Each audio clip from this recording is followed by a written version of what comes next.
And it's a pleasure to be here today. And today I'm going to be sharing some information on validation for home canning recipes. And I'm going to use a recent project that we conducted last year, and we are finishing actually next week, continuing to look at this research, which is a seafood stock slash broth recipe. Okay, let's see if I can advance my slides.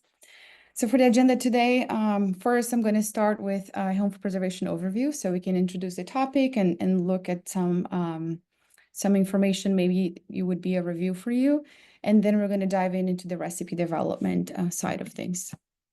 So now diving into the food preservation overview.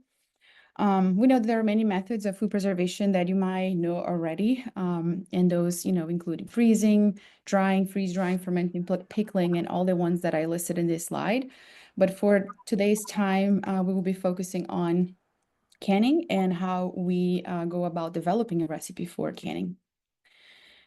And before we start talking about the canning process itself, I just want to briefly talk about the types of spoilage that we are mainly aware and we want to prevent or eliminate ultimately.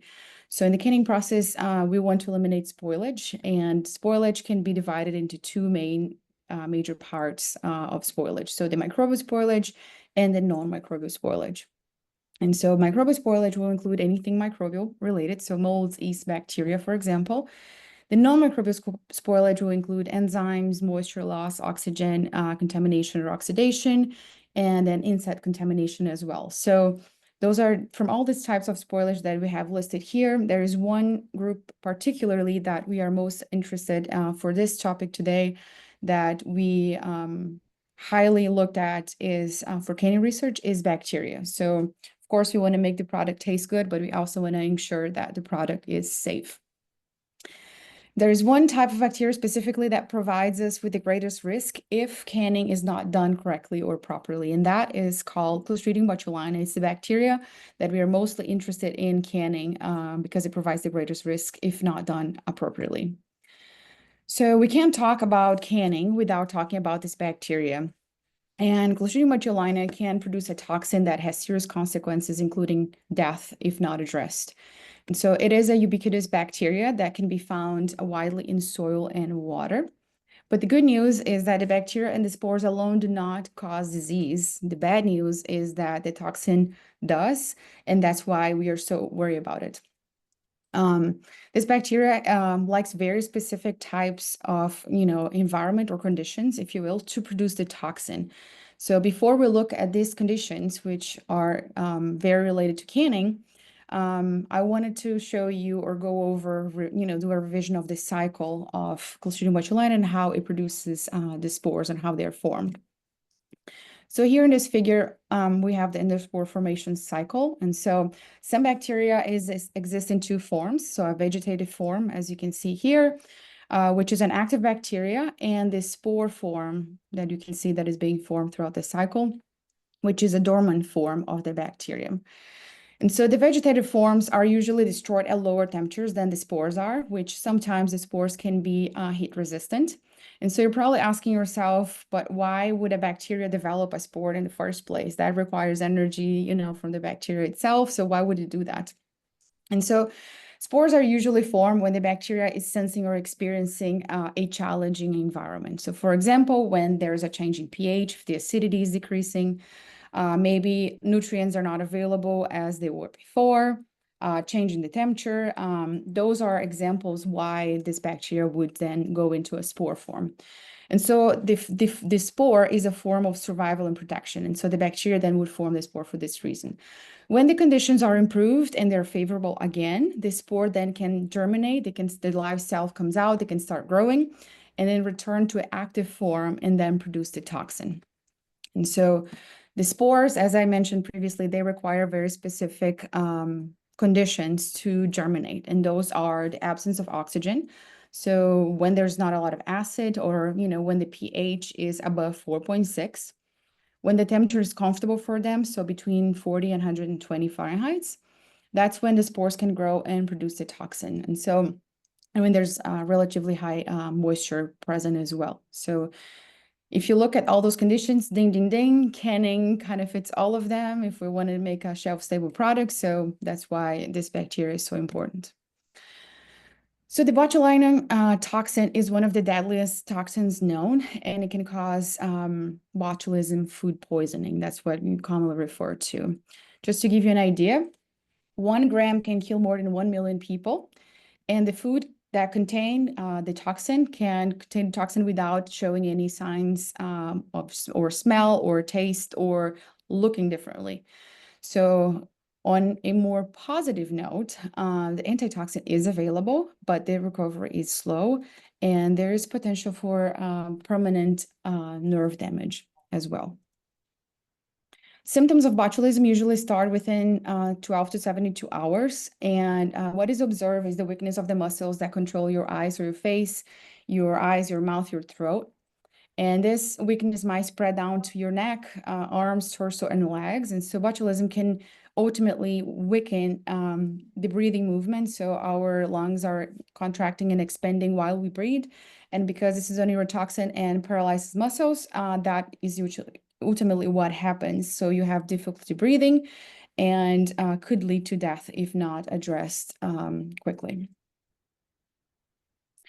So when we look at outbreaks, home canned vegetables are the most common cause of foodborne botulism outbreaks in the United States. And so if you look from data from the CDC between 1996 to about 2014, there were reported 210 outbreaks that often occur because home canners did not follow canning instructions or validated recipes, or they ignored signs of spoilage, or they didn't know they could get sick or they could get botulism from improper preserved vegetables or low acid foods. And so the latest case we have seen was an outbreak in Fresno, California. And this paper here just came out last week, July 3rd. I highly recommend if you're interested. I left the link here and I'll share the slides so you can read this paper in full, but very interesting. And in this case, I believe there were 2 family gatherings, about 30 people attended both family gatherings. And from when the investigation was concluded, they revealed that 8 people attending the family gatherings had symptoms compatible with botulism, and they immediately received the botulism antitoxin. 5 of those people had botulism neurotoxin type A. There's different types of toxin, but those specific ones had type A that was detected in the serum when they did testing. The patients had hospital stays ranging between 2 and 42 days, and 6 of the 8 patients were admitted to an intensive care unit, and 2 of them required invasive mechanical ventilation.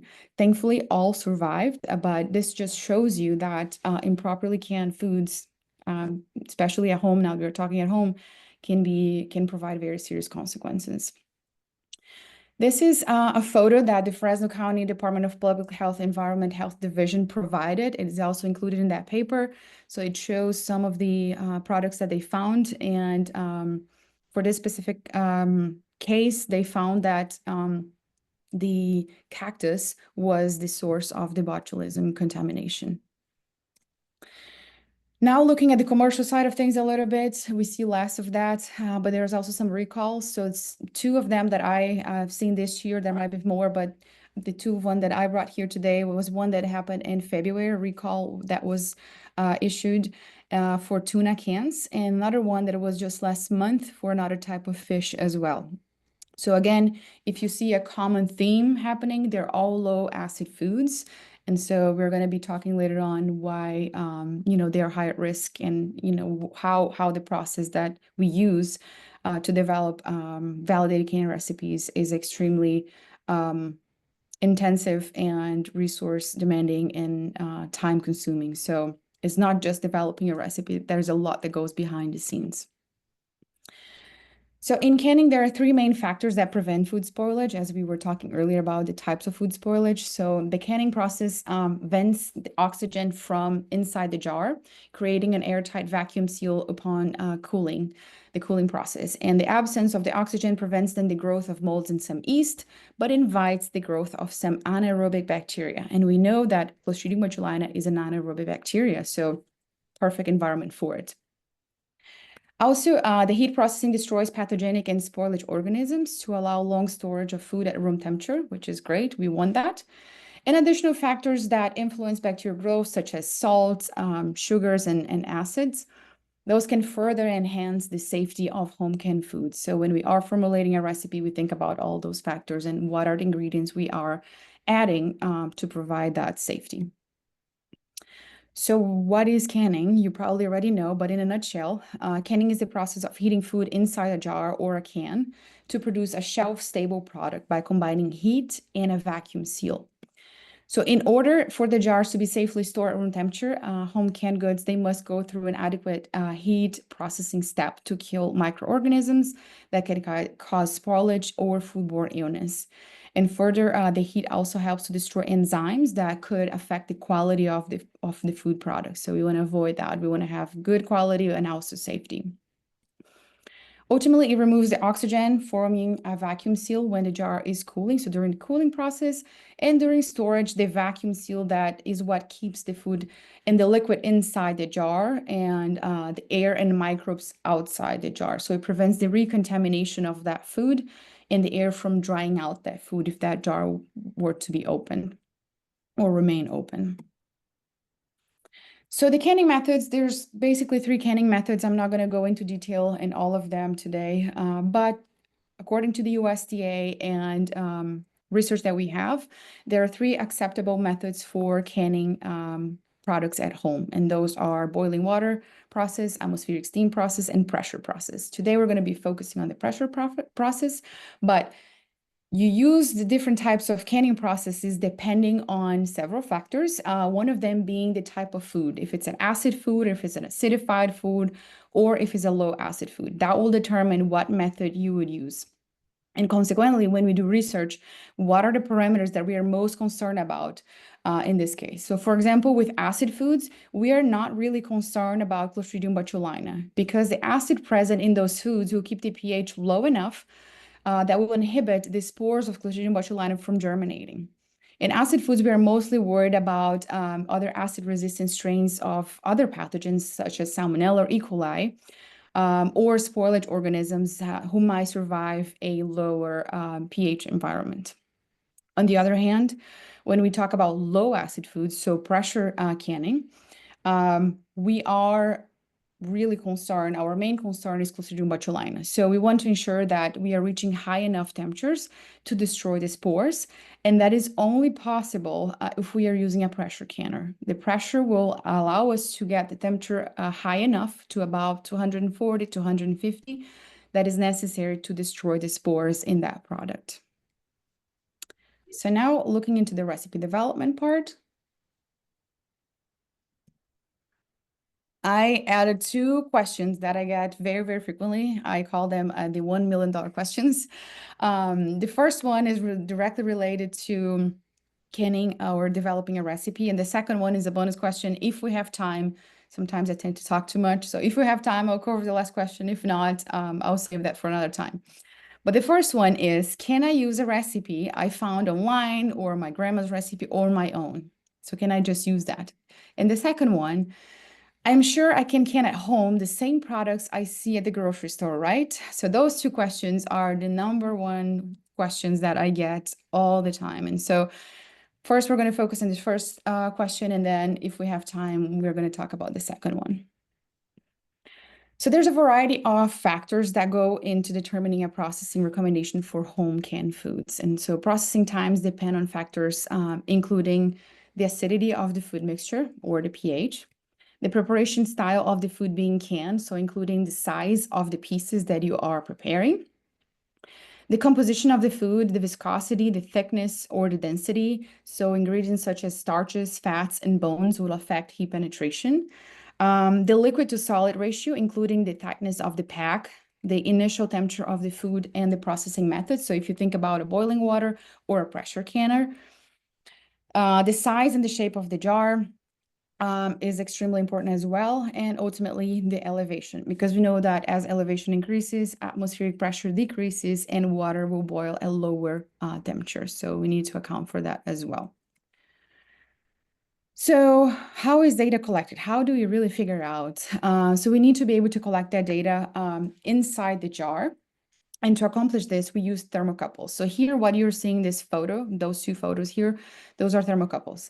They are needle type thermocouples that can measure the temperature inside the jar at a very specific location. And so in canning, we want to ensure that the process delivers sufficient thermal lethality, meaning that spores and bacteria can be destroyed to a significant level. So the data is collected then at the location inside the jar where the food will take the longest to heat. And that is what we call cold spot. That's the worst case scenario. And that would be the worst case scenario that we, when we are developing a recipe, we think about and we want to go for that to ensure that the spot that it would take the longest, that's what we are looking for. And that's what we are basing our calculations on. So the pressure canner that we use, it's adapted, it's a little bit different. So this is just a regular pressure canner, but we adapted it. You can see better in this photo here.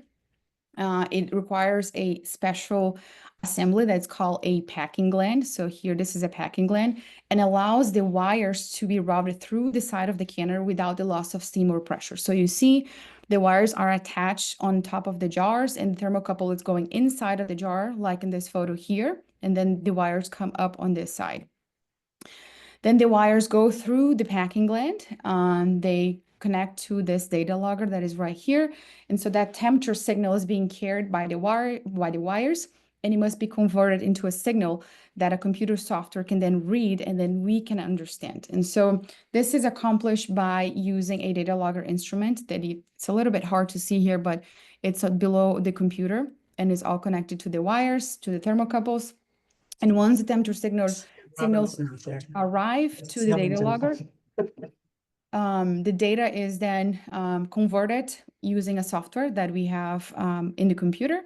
And that software is able to store the time and temperature data on the computer. And then we can use that software, the same software, to evaluate the data.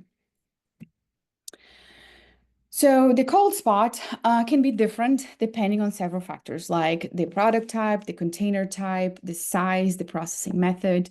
But today's sakes and sake of time, I will show you, and I just want to mention briefly, based on the heat transfer mechanism and what that looks like. And so those two diagrams here, you can see that the cold spot is different based on the types of food that we have. So on your left, we have solid food in a jar, and on your right, we have liquid food in a jar. And you can see that the cold spot changes. This is a geometric centric, this is a little bit below the geometric centric. So when we have conduction heating, so in this case, the heat will penetrate from the container walls towards the center of the product. And so it's molecule to molecule heat transfer. When we have convection, in this case, it's a little bit more complicated. It's not just only convection, but it's a combination of heat conduction, energy storage, and a mixing motion that happens because things are moving around, as you can see here, in a liquid mixing form.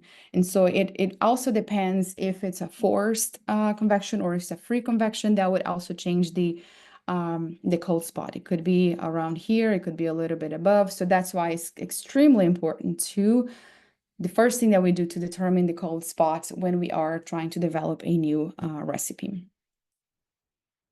I also added this example just to demonstrate that the shapes and heights also need to be taken into account. So in this first figure, you can see the containers have the same diameter, but they have different height. And in the second figure, the containers have the same volume, but different shapes. And guess what? They will behave differently as far as thermal processing goes. And so, for example, if we are developing a recipe and we want to create recommendations for, let's say, quart size, pint jar size, or regular mouth, wide mouth, we need to test every single variation of the jars in order to give you recommendations, because that will change. Even sometimes the slightest change can affect the final safety of the product. So we need to test all the variables. Okay, $1 million question again. Can I use a recipe I found online, grandma's my own? You probably have kind of hinted by now that's probably not the case, but now we're going to talk about a seafood broth stock that we were working on, we're still working on, just to walk you through what that process looks like when we are developing a recipe in real life. So this research I'm going to show you now preliminary results to validate a seafood stock broth recipe for home canners. And this project is led by Dr. Shauna Hanley. She's the PI on this project from the University of Maryland. And we also have collaborators from the University of Maine and Clemson University that we are adding to the project as we move forward. So there are different goals and objectives for the projects, but for the sake of time today, I'm going to be focusing on the validating a pressure canning process for a seafood recipe, so for stock broth, and we are using that interchangeably. Also analyzing and disseminating the results and the findings to the public. I would also take a moment and to acknowledge and also thank the funding source. So NEFCS gave us funding in 2023 so we could get this project going. So I really want to acknowledge them and thank them for the opportunity. So for the validation study design, in this case, we first look at the cold spot identification. So defining the cold spot, figuring out where the cold spot was, where we had 6 can loads and 6 thermocouple lengths per can load. Then we followed by a heat penetration study where we had 4 can loads and 6 thermocouples at the cold spot. So once we figure out the cold spot, we were using the same length of thermocouple for the next study, which was the heat penetration.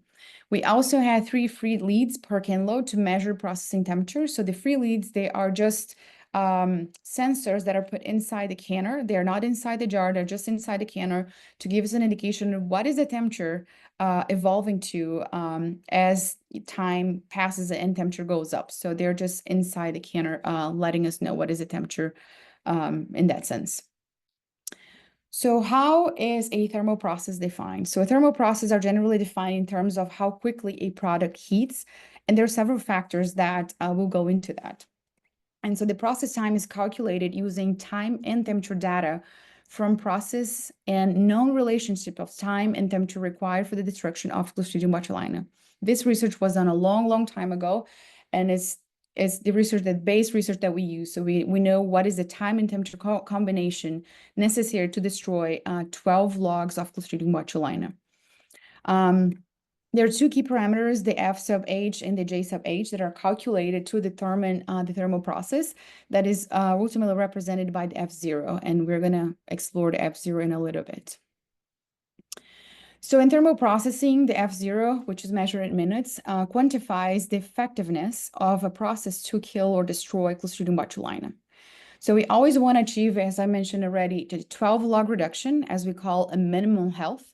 And so what does that mean, minimal health? It means that we would have 1 survivor spore per 1 trillion jars. So the chance is really, really small. So we want to make sure we are destroying basically everything that could be potentially in that jar. And the F0 is influenced by the magnitude of the F sub H and the J sub H factors. And those are heating indexes that we are able to collect. And they're not the only ones, but for the sake of time today, those are the only 2 that I'm going to explore today. But we use to calculate the process. So the F sub H is the internal resistance to heat transfer. It depends on things like the size of the container, the thickness or consistency of the food product, and it is measured in minutes, and it will tell us how fast the product heats internally. The J sub H is the external resistance to heat transfer. So it reflects factors such as how well the heat moves from the environment into the container, like in boiling water or in a steam environment. And also the heat transfers ability of the packaging container. So in this case, we're talking about glass jars, but if it was the food industry, they would be looking at different packaging materials. And in this case, this factor is dimensionless, and it tells us how the heat behaves during processing across various steps. So we know that the smaller values that we get of F sub H and J sub H, the faster is the heating, which will result in a larger F0 value. I know there's a lot of smaller, larger, and it can get confusing, but the larger the F0 value is, means that the more lethal or more lethality or greater lethality you achieve in your process. So you're killing more. And so the smaller the F sub H and the J sub H is going to give you a larger F0, which then corresponds to more killing or destroying spores in the process. So how was the cold spot determined? This is the first study that we did. So the cold spot was determined by placing jars that were subjected to the same thermal process, and the temperature at the end, it was also monitored throughout the process.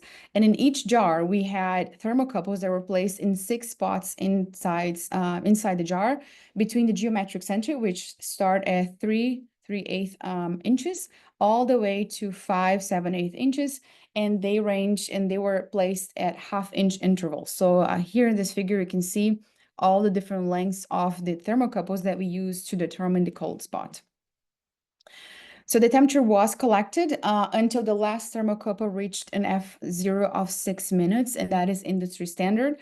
It surpasses, or it's extra than just the minimal health 12 log reduction. It actually provides more lethality because we know there's some spoilage organisms that are more resistant than Clostridium botulinum spores that could really cause problems with quality. So we are taking care of those. And if we take care of those immediately, automatically we are able to take care of the Clostridium botulinum spores. So that's just industry standard. And in addition, with the F0, the F sub H, and the J sub H values were calculated using the CalSoft thermal processing software by analyzing the fastest heating portion of the curve. And so what I was talking earlier about the software, we got the signal from the wires. The thermocouples actually are measuring the temperature inside the jar at the location that we placed them.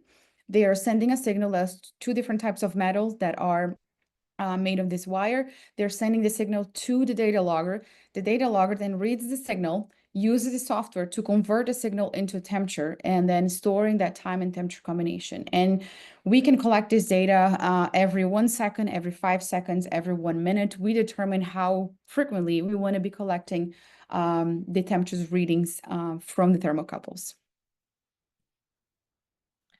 So now, how was heat penetration evaluated? So heat penetration tests are used to evaluate the repeatability of a thermal process and are used to issue a final recipe.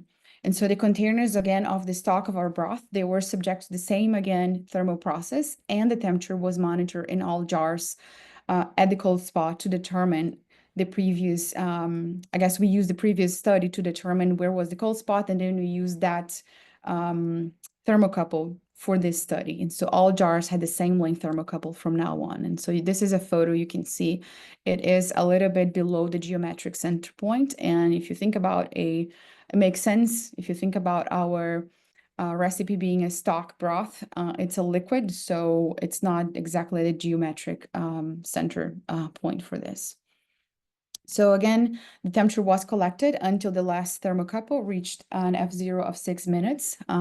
As I explained before, the same as we did for the cold spots. And again, all these parameters were calculated using the CalSoft thermal processing software.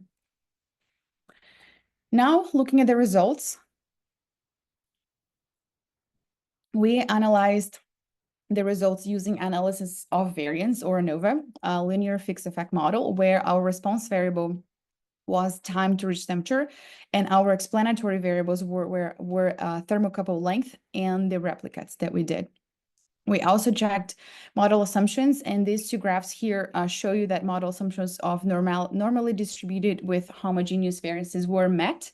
And so we were able to move forward with the analysis. If in case we found some deviation here, we would need to do some more investigation. We wouldn't be able to analyze the data directly. So, but those look good, so we can move forward and analyze our data. So now looking at the data from our cold spots. So the first study, remember we used different lengths of thermocouples. And so I want to call your attention here on this figure. On the x-axis, we have thermocouple length in addition to the free leads. And remember, the free leads, they're just inside the canner. They're not inside the jar. They're just inside the canner, hanging out there and giving us temperature of the steam plus water environment.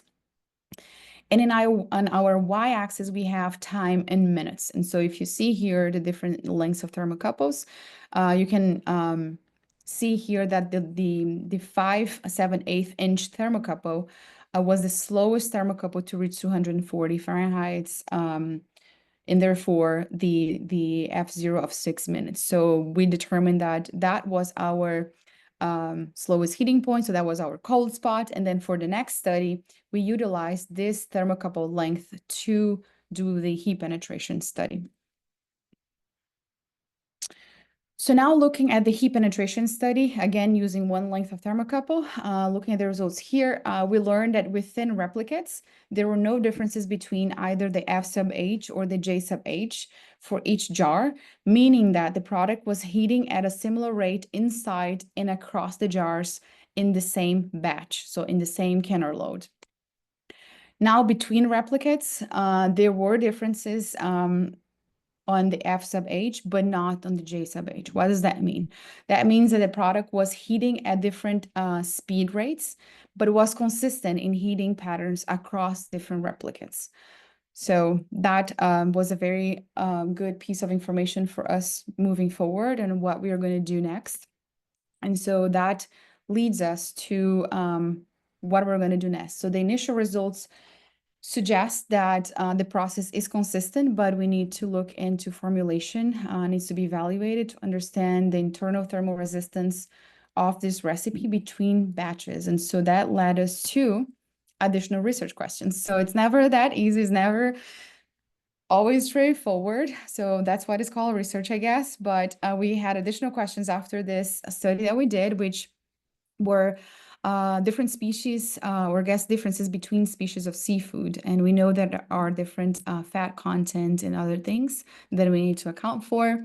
The extraction of collagen based on the type of seafood and how it is prepared. So if you were, for example, to prepare this at home using a slow cooker and you decide to cook this fish for, or the fish scraps in this case that we are using for, I don't know, 8 hours, 10 hours, what would that look like versus just freshly boiling or preparing the recipe and then canning it. So there might be some collagen that is extracted. So we always try to think about the worst case scenario. What are consumers doing at home?